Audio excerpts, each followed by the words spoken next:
पुण्यातील जळीत कांडानंतर पिंपरी चिंचवड परिसरामध्ये गाड्यांच्या तोडफोडीचा भयानक पॅटर्न लागू होताना पाहायला मिळतोय। गेल्या महिनाभरापासून शहरात गाड्यांच्या तोडफोडीचं सत्र अजूनही सुरूच आहे।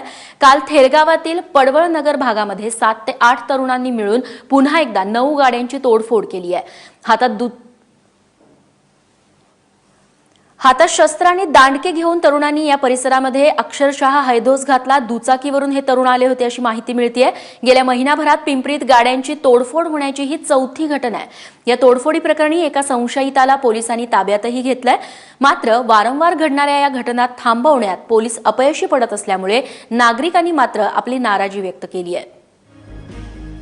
आतापर्यंतचं तोडफोडीचं सत्र आपण पाहतो। 1 जूनला आकुर्डी भागामध्ये 20 आलिशान गाड्यांची तोडफोड करण्यात आली होती।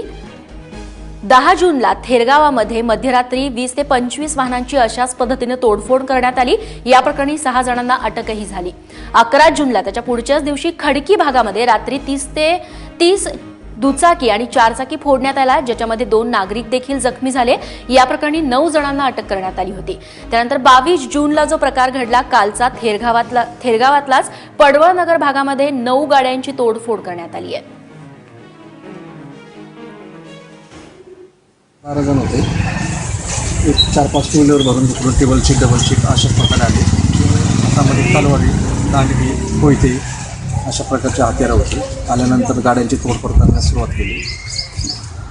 लोकांमध्ये दहशत निर्माण करण्याचा प्रयत्न केला। एका मुलाच्या गळ्यातली चेन ओढून पळून गेले। असे बरेच प्रकार केले। त्यामुळे लेडीजला मारहाण केली, लेडीजला लपवून दिलं, लहान मुलांना धक्काबुक्की केली। त्यानंतर पुढे जाता आता बऱ्याच गाड्यांची तोडफोड करत अशा प्रकारे दहशत माजून ते इथून गेले। आम्ही कुणाच्या भांडणात नाही, वाद्यात नाही, मध्यात नाही। आमची गाडी पण हे फोडून गेले, काच फोडून। बस काय होतं हातामध्ये? दंडके होते, फावड्यांचे नसतात का ते दंडके होते।